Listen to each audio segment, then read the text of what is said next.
ശമ്പള പരിഷ്കരണം 3 മാസം കൊണ്ട് പറ്റില്ല എന്നാണല്ലോ ഒരു തർക്കം നടക്കുന്നത്. അപ്പോൾ സർക്കാർ തലത്തിൽ മറ്റൊരു കാര്യം സീരിയസ് ആയിട്ട് ആലോചിക്കുകയാണ്. എന്തുകൊണ്ട് ഒരു 6-7% ഇടക്കാല ആശ്വാസം കൊടുത്തുകൊണ്ട് 10% ഫിറ്റ്മെന്റ് അലവൻസ് എന്ന് പറയുന്നതിന്റെ 6%, 7% ഇൻട്രിം അലവൻസ് എന്നുള്ള നിലയിൽ, ഒരു ഇൻട്രിം റിലീഫ് എന്നുള്ള നിലയിൽ ഇടക്കാല ആശ്വാസം കൊടുക്കുകയും 4 വരെയുള്ള DA കൊടുക്കുകയും ചെയ്താൽ 2 കാര്യങ്ങൾ കൊടുക്കണം.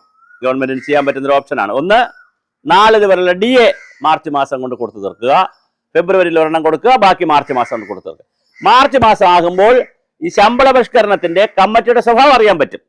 അറിഞ്ഞു വെച്ചതിന് ശേഷം ഒരു ഇൻട്രീം റിലീഫ് അല്ലെങ്കിൽ ഇടക്കാല ആശ്വാസം എന്നുള്ള നിലയിൽ 6-7% കൊടുത്ത് പിന്നെ DA കൂടെ കൊടുത്തു കഴിഞ്ഞാൽ ഉദ്യോഗസ്ഥർ ഹാപ്പി.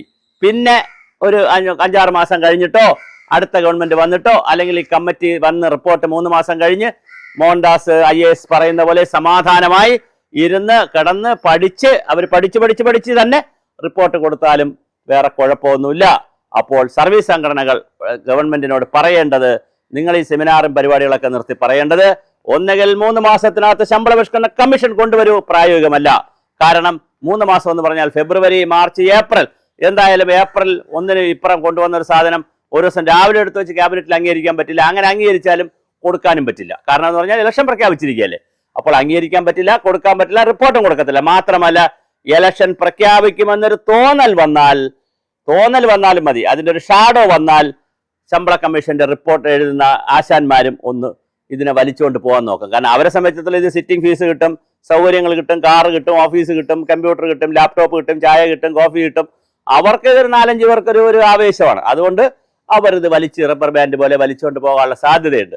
അപ്പോൾ അങ്ങനെ വലിച്ചുകൊണ്ട് പോകാതിരിക്കണമെങ്കിൽ ഗവൺമെന്റിന് ചെയ്യാവുന്ന വളരെ മനോഹരമായിട്ടുള്ളൊരു നിർദ്ദേശമായിട്ട് സർവീസ് കൺസൾട്ടന്റുമാരും നമ്മളെ കൂടെ നിൽക്കുന്ന ടീമും എല്ലാം തന്നിരിക്കുന്ന വളരെ മനോഹരമായിട്ടുള്ള ഒരു ചിന്തയാണ്. നമ്മൾ ആലോചിക്കുമ്പോൾ കിട്ടുന്നൊരു ചിന്തയാണ്. ഒരു ഇടക്കാല ആശ്വാസം എന്തുകൊണ്ട് കൊടുത്തുകൂടാ? ഒരു 6-7% കൊടുത്താൽ മതി.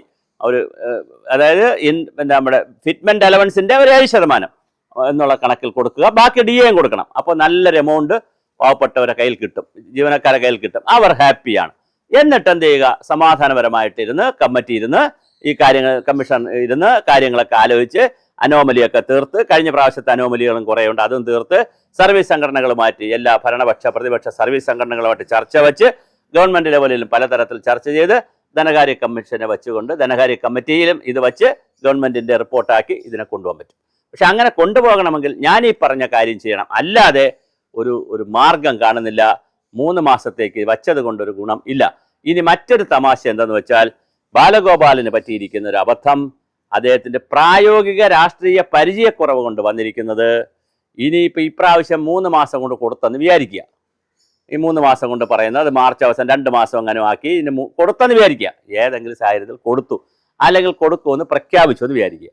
കൊടുക്കുമെന്ന് പ്രഖ്യാപിച്ചാലും കൊടുത്താലും നിങ്ങൾക്ക് വോട്ട് കിട്ടാൻ പോണില്ല. കാരണം എന്ന് വെച്ചാൽ, ഇനി അടുത്ത 5 വർഷവും കൂടി ബാലഗോപാലിനെ തന്നെ ഈ സംസ്ഥാനം ഏൽപ്പിച്ചാൽ ഇതുപോലെ ആയിരിക്കത്തില്ലേ? വീണ്ടും ഇത് നീട്ടി കൊണ്ടുപോയി അടുത്ത 5 വർഷത്തെ ശമ്പള വർഷം നടക്കൂല, അടുത്ത 5 വർഷവും DA ഒന്നും കിട്ടത്തില്ല എന്ന് ബുദ്ധിയുള്ള ഉദ്യോഗസ്ഥർ ഇപ്പോഴേ പഠിച്ചു വയ്ക്കും. അതുകൊണ്ട് ഇടതുപക്ഷത്തിൽ നിന്നും ഒരു വോട്ട് പോലും കിട്ടാൻ പോകുന്നില്ല. ഇത് വെളുക്കാൻ തേച്ചത് പാണ്ടാകും. നേരത്തെ 1 വർഷം മുമ്പ് 1/7/2024 ഡ്യൂ ആയപ്പോൾ, ശമ്പള പരിഷ്കരണത്തിന്റെ ഡേറ്റ് ഡ്യൂ ആയപ്പോൾ കൃത്യമായി DAയും കൊടുത്ത് ആ സമയത്ത് ഒരു ശമ്പള പരിഷ്കരണ കമ്മീഷൻ വെച്ചിരുന്നെങ്കിൽ, 2024 വെച്ചിരുന്നെങ്കിൽ തീർച്ചയായിട്ടും 25 കഴിഞ്ഞു, 26 1.5 വർഷം കിട്ടി വളരെ മനോഹരമായ രീതിയിൽ റിപ്പോർട്ട് നടപ്പിലാക്കാമായിരുന്നു.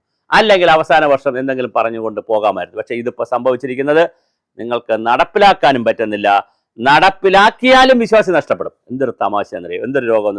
തിന്നാലും കച്ചിട്ട് തുപ്പാനും വയ്യ, മധുരിച്ചിട്ട് തുപ്പാനും വയ്യ, കച്ചിട്ട് ഇറക്കാനും വയ്യ എന്ന് പറയുന്ന ചില ഐറ്റങ്ങളുണ്ട്. മധുരമുണ്ട് തോന്നുമ്പോൾ, അതുകൊണ്ട് തുപ്പാൻ തോന്നുന്നില്ല. എന്നാൽ കയ്പുണ്ട്, അതുകൊണ്ട് ഇറക്കാനും പറ്റുന്നില്ല. നിങ്ങൾ പിടിച്ചത് ഒരു പുലിവാലിലാണ് ബാലഗോപാൽ പിടിച്ചിരിക്കുന്നത്. കാരണം ഞാൻ ഈ പറഞ്ഞതുപോലെ നിങ്ങൾ നടപ്പിലാക്കിയെന്ന് വിചാരിക്കുക. DAയും കൊടുത്ത് ശമ്പള പരിഷ്കരണം കൊടുത്താലും ഇനിയൊരു റിസ്ക് സർക്കാർ ഉദ്യോഗസ്ഥർ എടുക്കത്തില്ല. 11 ലക്ഷം വരുന്ന ആളുകൾ നിങ്ങൾക്ക് ഒരു വോട്ടും ചെയ്യാൻ പോകുന്നില്ല. അതേസമയം അടിമകളായി നിൽക്കുന്ന, അല്ലെങ്കിൽ നിങ്ങളെ കൂടെ നിൽക്കുന്ന കുറച്ച് NGO യൂണിയൻകാരും KGOക്കാരും ഒക്കെ വോട്ട് ചെയ്യുമായിരിക്കും. അല്ലാതെ സാധാരണ ജനങ്ങൾ വോട്ട് ചെയ്യില്ല. കാരണം അവരുടെ വിശ്വാസ്യത പോയി. നിങ്ങളും സർക്കാർ ഉദ്യോഗസ്ഥരുമായിട്ടുള്ള വിശ്വാസ്യതയിലേക്ക് കോട്ടം വത്തിരിക്കുകയാണ്. അതുകൊണ്ട് താങ്കൾ ഇനി മുഖ്യമന്ത്രി ആയാലും ശരി തന്നെ താങ്കളുടെ വിശ്വാസ്യത നഷ്ടപ്പെട്ടത് കൊണ്ട് തന്നെ താങ്കളെ ആർക്കും വിശ്വാസമില്ല. കാരണം താങ്കൾ 5 വർഷം കഴിഞ്ഞ് അല്ലെങ്കിൽ ഏപ്രിൽ കഴിഞ്ഞ് മെയ്യിൽ കഴിഞ്ഞ് വീണ്ടും താങ്കൾ വന്ന് ധനകാര്യമന്ത്രിയോ ഇപ്പൊ മിക്കവാറും മുഖ്യമന്ത്രി കെ ശൈലജ പിണറായി വിജയനോ നിങ്ങൾ വരികയാണെങ്കിൽ LDF വീണ്ടും വന്നാൽ മൂന്നാമത് വന്നാൽ പിണറായി വിജയനോ അല്ലെങ്കിൽ കെ ശൈലജയോ അല്ലെങ്കിൽ ഓന്തമാഷോ അല്ലെങ്കിൽ രാജീവോ അങ്ങനെ ഒരുപാട് പേരുണ്ടല്ലോ. അതിനകത്ത് ഒരു പേരായിട്ടല്ലേ ബാലഗോപാൽ വരികയുള്ളൂ. അങ്ങനെ ബാലഗോപാൽ വന്നാൽ വേറെ ഓക്കെ, വരാതിരുന്നാൽ വീണ്ടും ധനകാര്യ വകുപ്പ് തന്നെയാണ് ബാലഗോപാൽ കൈകാര്യം ചെയ്താൽ ഞങ്ങൾക്ക് ചതി വരും, ഞങ്ങൾ പറ്റിക്കപ്പെടും, വീണ്ടും ഒരു DAയും കിട്ടൂല എന്നുള്ള മെസ്സേജ് ഒരു പ്രതിഷേധ പ്രകടനം നടത്താതെ ആരും പറയാതെ തന്നെ ഉദ്യോഗസ്ഥരുടെ മനസ്സിൽ സ്റ്റാമ്പ് ചെയ്ത് കഴിഞ്ഞു. അതുകൊണ്ട് തന്നെ ഈ 11 ലക്ഷം വരുന്ന ഉദ്യോഗസ്ഥർ ഒന്നുകിൽ അവർ മാറിയിടിക്കും, അല്ലെങ്കിൽ അവർ നോട്ടയിടിക്കും, അല്ലെങ്കിൽ വോട്ട് ചെയ്യാതിരിക്കും. ഒരു കാരണവശാലും ഇതിന്റെ ബെനിഫിറ്റ് കിട്ടാൻ പോകുന്നില്ല. ഇതാണ് സംഭവിക്കാൻ പോകുന്ന രാഷ്ട്രീയം. ഇത് പ്രായോഗിക പരിജ്ഞാനം കുറവ് കൊണ്ടും പ്രായോഗിക രാഷ്ട്രീയത്തിന്റെ കുറവ് കൊണ്ടുമാണ് ബാലഗോപാലിന് ഇങ്ങനെ സംഭവിച്ചത്. കൊടുക്കണ്ടായിരുന്നെങ്കിൽ കൊടുക്കണ്ട, അത് നെഗറ്റീവ് രാഷ്ട്രീയം വരുമായിരുന്നു. പക്ഷെ കൊടുക്കാൻ തീരുമാനിച്ചിട്ട് അത് ഇന്നലത്തെ ഭക്ഷണത്തിന് ഇന്നലെ കുട്ടി കരഞ്ഞപ്പോൾ അല്ലെങ്കിൽ ഇന്ന് കുട്ടി കരഞ്ഞപ്പോൾ അപ്പോൾ ഭക്ഷണം കൊടുക്കാതെ വിശക്കമ്മ കൊടുക്കാതെ നാളെ അല്ലെങ്കിൽ മറ്റന്നാൾ വിശക്കമ്മ കൊടുത്താൽ കുട്ടി പറയുകയാണ് എനിക്ക് ഇന്നലെ കളിക്കണമെന്ന് പറഞ്ഞാൽ കൊടുത്തയാൾ പെട്ടുപോയി. അതുപോലെയാണ് ഞങ്ങൾക്ക് നേരത്തെ തരാത്ത DA.